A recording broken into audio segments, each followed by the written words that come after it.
A steam locomotive, armored like a battleship, rolling straight into a gunfight with enemy tanks and winning. That is not a myth. It happened from the forests of Poland to the frozen rails of Russia. In 1939, Polish train crews with names like Smiley fired salvos that stopped entire panzer divisions, outgunning vehicles meant to wipe them off the map. Nations poured resources into these rolling fortresses, built in secret factories, rushed to the front, and thrown into fights no one believed they could survive. The answer is more shocking and more fragile than any legend. Buried inside those triumphs was a flaw so devastating it doomed nearly every armored train ever built.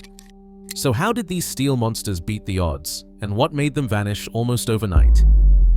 The story begins here.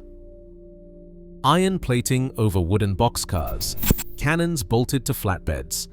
The idea of a train as a weapon was not born in a single war. It was a solution that kept resurfacing every time armies faced chaos on the rails. In 1848, as revolution swept Vienna, Austrian troops rolled out the world's first armored wagons. Crude makeshift platforms shielded with iron sheets, bristling with muskets and small artillery. These early prototypes crawled through city streets, scattering barricades and rebels who had never seen a moving fortress. Across the Atlantic, the American Civil War turned railroads into battlegrounds. Union and Confederate engineers armored their locomotives with boilerplate and sandbags, transforming supply trains into rolling bunkers. Some carried howitzers or Gatling guns, guarding bridges and supply lines from sabotage. A few even mounted rotating turrets that were primitive, but enough to make raiders think twice before attacking a train. In 1864, the Battle of Bull's Gap saw Union armored cars withstand repeated Confederate ambushes, their crews firing back through slits cut in the steel. By the turn of the century, European armies had taken notice. During World War I, armored trains became a staple on the Eastern and Italian fronts. Austria-Hungary fielded 11 armored trains against Italy, each one a mobile artillery platform with thick steel plating and machine gun nests. Some cars featured the first rotating turrets ever mounted on a train, allowing gunners to track enemy infantry and even target distant artillery. German and French rail units used similar designs for coastal defense and rapid troop movements, relying on speed and firepower to fill gaps in the front lines. The logic was simple. Railways crossed vast open country where roads barely existed. Armored trains could haul hundreds of soldiers, tons of ammunition, and heavy guns to wherever the fighting grew desperate. In the chaos of trench warfare, a train could arrive at dawn, unleash a barrage, and vanish before enemy artillery found its range. Reports from the Italian front describe armored trains dueling enemy batteries and repelling infantry assaults, their armor shrugging off shrapnel that would have shredded a normal locomotive. Every new conflict brought refinements, thicker armor, heavier guns, better engines. By the end of World War I, the armored train was no longer an experiment. It was a proven weapon, a steel wall on rails that could change the course of a battle. Military engineers across Europe took note, sketching blueprints for bigger, deadlier models. The age of the armored train had begun, not as a curiosity, but as a battlefield necessity. After the guns fell silent in 1918, the world's rail yards did not return to peace. Instead, a new kind of arms race began, one hidden behind locked factory doors and railway ministry memos. The Russian Civil War unleashed an explosion in armored train construction. Red forces built at least 110 armored trains, while their white opponents fielded around 80. These were not just leftovers from the Great War, they were fresh steel, assembled in secret, often by workers who risked their lives if caught. Rail workshops disguised as repair depots churned out armored cars, turrets, and even entire locomotives, all destined for the front lines. The scale was staggering. In Moscow and Petrograd, entire rail yards vanished behind high fences and armed guards.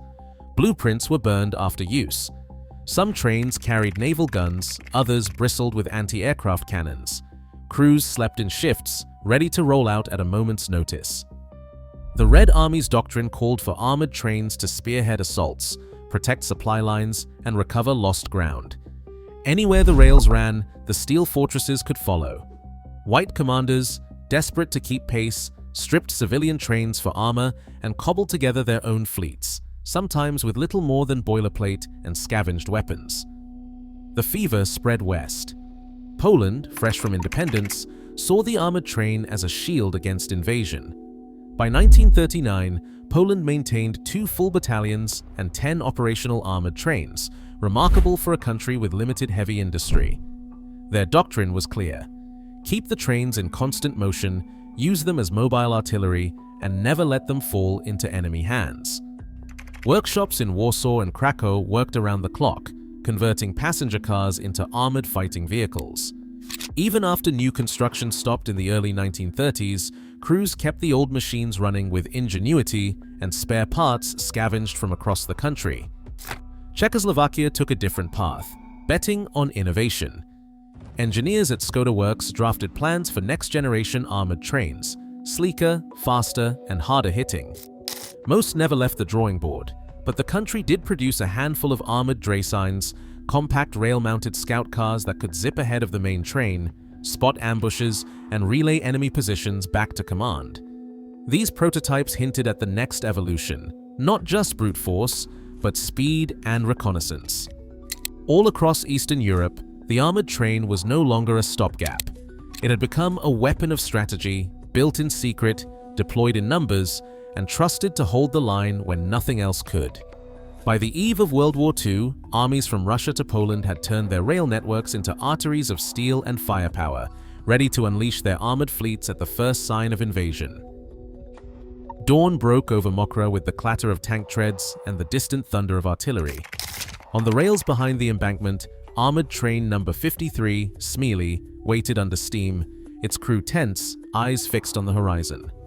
Captain Mieczysław Malinowski stood in the command cupola, a field telephone pressed to his ear, listening to scattered reports from the Volhynian Cavalry Brigade. The radio crackled with news of German armor advancing, columns of Panzers pushing through the mist. At 8:12 in the morning, Malinowski gave the order. The first salvo roared out. A 75mm shell arced straight into the lead Panzer II, tearing through its thin frontal armor. Shell fragments rattled against the steel plates, the acrid smell of cordite filling the air. Crewmen shouted over the din, loading armor-piercing rounds as fast as sweat-slick hands could manage. The German tanks fanned out, trying to flank the embankment, but the train's guns tracked them relentlessly. The 100mm howitzer in the center turret spat high explosive into the woods, scattering infantry and sending shockwaves through the ground. Machine guns chattered from sponsons and roof ports, raking the tree line. Cavalry scouts on horseback relayed target coordinates by radio and colored flares, green for tanks at the edge of the forest, red for infantry pushing forward. Malinowski barked, "Fire! Tanks at 400. Each shot found its mark. The German 4th Panzer Division, expecting a quick breakthrough, ran headlong into a wall of steel and fire. Tank after tank shuddered under direct hits. By 9 o'clock, smoke curled from burning vehicles, and the German advance slowed to a crawl. Crew diaries described the chaos: the clang of shell casings, the screech of wheels as Smiley reversed along the track to dodge counter-battery fire, the heat inside the armored cars rising with every minute. A field report from the Polish Central Military Archives records the train's rapid repositioning, moving several hundred meters in under 5 minutes to keep its guns in play and avoid enemy artillery. German infantry tried to bypass the cavalry, but every attempt was met with a storm of machine gun fire from the armored cars. At 10 o'clock, Smiley shifted again, this time shelling the bridges and rail embankment ahead, forcing German tanks to halt and regroup. The train's firepower was overwhelming. Armor-piercing shells from the 75mm gun could punch through 40mm of steel at 500 meters, more than enough to penetrate Panzer I and Panzer II hulls. Logbooks and after-action reports confirmed the impact. By midday, at least 9 German tanks were destroyed, and 13 more were damaged beyond immediate repair. Polish crewmen recall the moment: enemy burning, direct hit. The ground shook with every broadside. One German officer later wrote that it felt like the ground itself was shooting back. As the battle raged into the afternoon, Smiley's crew fought exhaustion and dwindling ammunition.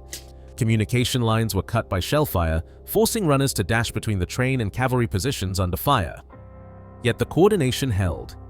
The train's ability to fire, reposition, and fire again, sometimes within minutes, kept the German attack off balance and bought precious hours for Polish forces to regroup. By 1 o'clock in the afternoon, under heavy bombardment, Śmieli withdrew toward Joloshin, its mission accomplished. Black columns of smoke marked the wreckage left behind. The Mokra engagement proved that, in the right hands, an armored train could outfight tanks and tip the balance of a battlefield.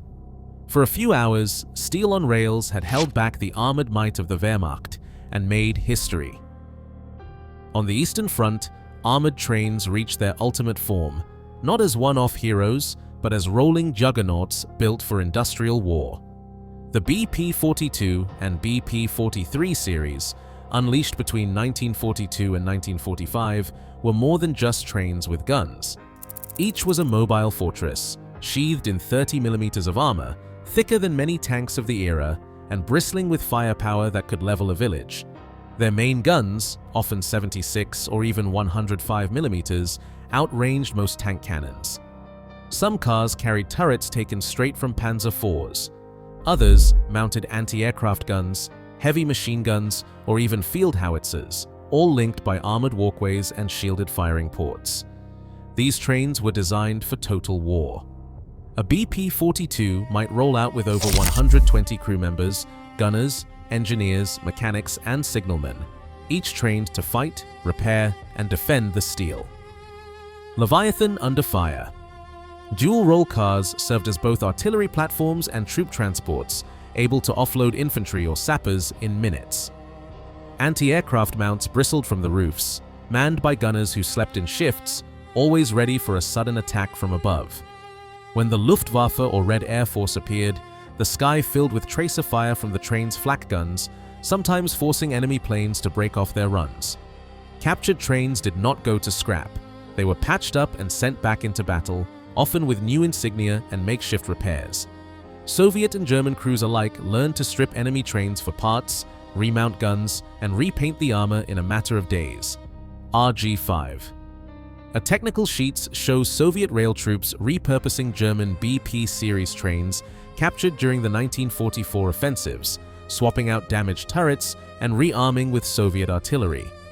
One Red Army mechanic wrote, "We welded the new gun in place with the paint still smoking.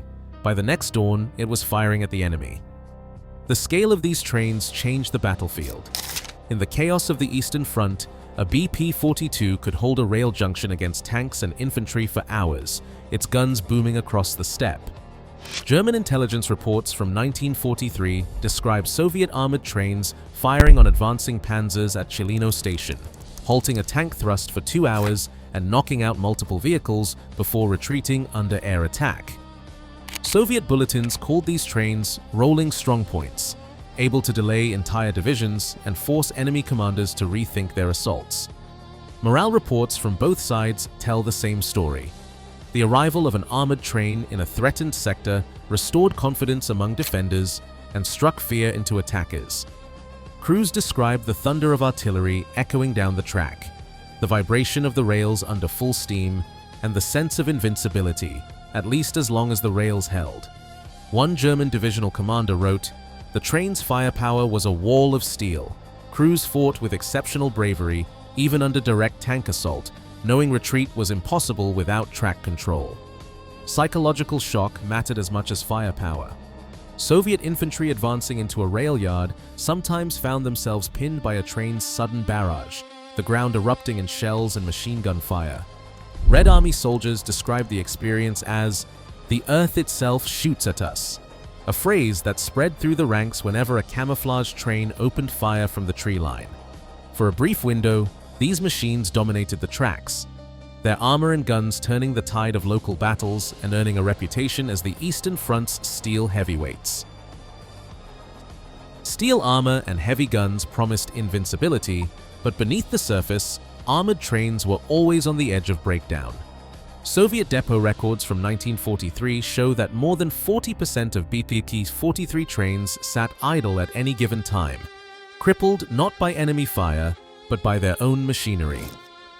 Axle bearings. Burned out under the weight of extra armor, boiler crowns warped and leaked after days of non-stop running, forcing emergency shutdowns miles from help. A single train could swallow 1,500 kilograms of coal and 8,000 liters of water just to crawl 100 kilometers, a logistical nightmare when supply lines stretched thin.